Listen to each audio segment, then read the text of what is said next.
We need to rethink through sectarianism.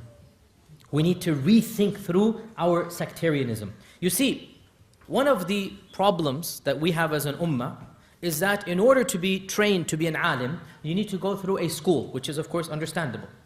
And when you go through a school, each school is very eager to protect its own interests. And one of the ways it must do that is by separating itself from the other schools of thought. In other words, it has to trumpet its own and denigrate the other groups. They have to. This is survival.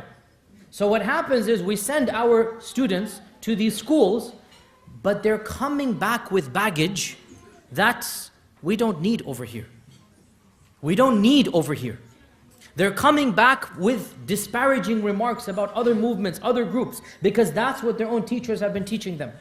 Because that's the society they're living in. And we need to understand that sectarian lines are being redrawn in front of us right now.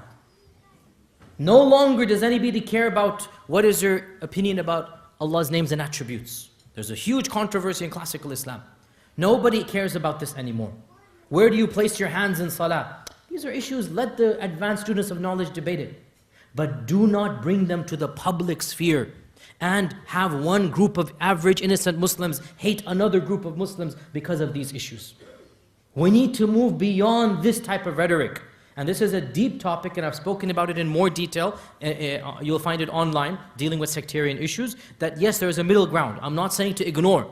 There are certain things that are theologically very painful to me, and I cannot tolerate from another Muslim. But does this mean that we ignore the good in this person? So, many times, the best person to help the ummah might not be the one who is the most theologically similar to me and you. He might have a different belief. And our teachers will teach us, oh, because of his belief, don't pray behind him. Because of his belief, hate him. Okay, maybe I don't pray behind him, but can I invite him for a conference? Suppose, let me give you a practical example without mentioning names. There's somebody in this land I'm very impressed with. Journalist, debater, he comes on TV, right? He's debated in Oxford, very, very good debater. See him online all the time. I met him a few times, seems like a nice guy. It just so happens he's born into a family that is not Sunni. So his heritage is non-Sunni. Okay, I understand. He's born into that family, that's what he is. I don't know your country that well, but I would venture he is one of the most eloquent debaters that you can offer. Simple question. Are we allowed to take this person and put him with your Douglas Murray, let's say, right? And put them in a room on live TV? Or do you want one of you to stand in his stead just because you have the theology of the person you agree with? Think about that. That is my question to you. What's happening now, we need to look beyond sectarian. Now, maybe I wouldn't invite this person to lead the salah in my masjid. I understand. I wouldn't invite him to give the khutbah. But can we not understand that maybe this person, even if he doesn't agree with me theologically, but his interest is the ummah. His interest is the freedom to be a Muslim. Correct? Right? Suppose his theology is different than mine, to the level that maybe I wouldn't even pray behind him. Maybe, okay. But does that mean I cannot reach out to him for a help that the both of us have in common, which is defending Islam in the public sphere? We need to rethink through sectarian lines. And what's happening is sectarian lines are being redrawn, not over classical issues. Those are only the madrasa students care about those issues. 99% of the ummah doesn't care about these issues. The bulk of the ummah is no longer talking about those issues. But madrasa students, they're taught it because, and I was taught it, and other groups are taught it, because again, that's their heritage. But we are seeing a different sectarian lines. For example, sectarian lines are being drawn by the modern society over quote-unquote your values. If you are decent, chaste, dignified, your wife is wearing hijab or the sister is wearing hijab, you don't want your sons and daughters to go on dates before marriage, it doesn't matter whether you're Salafi or Sufi or Deobandi or Shi'i, you are in one camp. I mean, be as explicit as possible.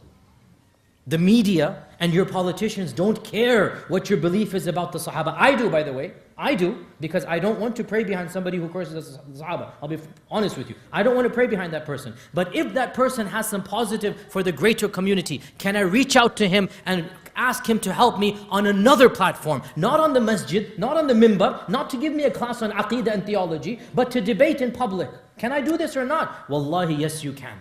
And this is what I'm saying. We need to rethink through sectarian issues now and understand that the best person for the job might not be somebody with my same vision in mind. And there are plenty in America that I know that by virtue of their training, their background, they might have very liberal views or whatnot, but they're the best to debate with the Islamophobes. They're the best to be put on Fox News and just destroy the interviewer. I would not want to go on Fox News. Well, I'll be honest with you. By the way, I haven't been invited. If I were invited, I would really have to think long and hard. Those people are vicious. They're vicious. You need to be trained in a certain manner. Maybe I'm not the best person for the job. So my point is, we need to rethink sectarianism. And especially, let me be as blunt as possible, especially within the broad Sunni tradition. Wallahi, it is high time we got rid of Salafi and Sufi and Deobandi and Ahli Hadith. No group should be teaching hatred of the other. Yes, I understand, respect your tradition. I understand. Follow your tradition the way you want to.